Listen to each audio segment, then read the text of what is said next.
Good morning, folks. We've got the Earth facing quiet flexing as we descend further into the cycle trough. There was another asteroid buzzing between Earth and Moon, and we've got top stories as well. Let's get started over at spaceweathernews.com.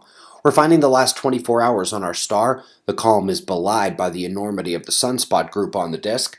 And despite its large appearance, it has failed to produce any solar flares and has maintained much of the thin spread it had yesterday, especially in the magnetic profile of the active region, still split side to side.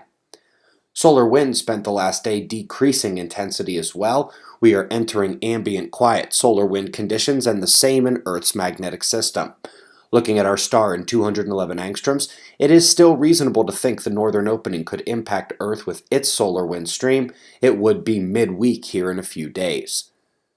So 2018 HV, not a terribly large rocket, about the size of a large pickup, but it was only discovered on the 21st, and less than 24 hours later it broke through the Earth's orbital plane only 40% of the distance to the Moon.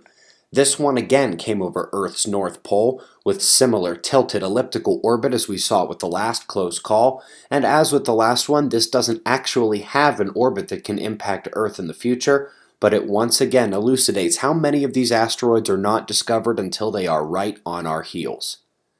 Top quakes of the last day were mid-range in Indonesia. The interesting part was the major depth to one of the quakes.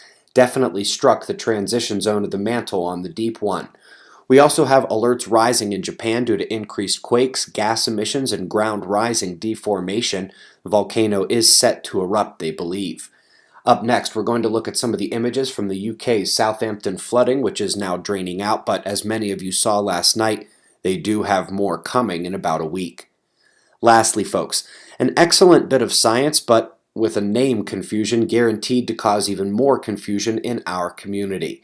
It turns out the LSS telescope will be able to conclusively confirm or deny the existence of Planet X in our outer solar system.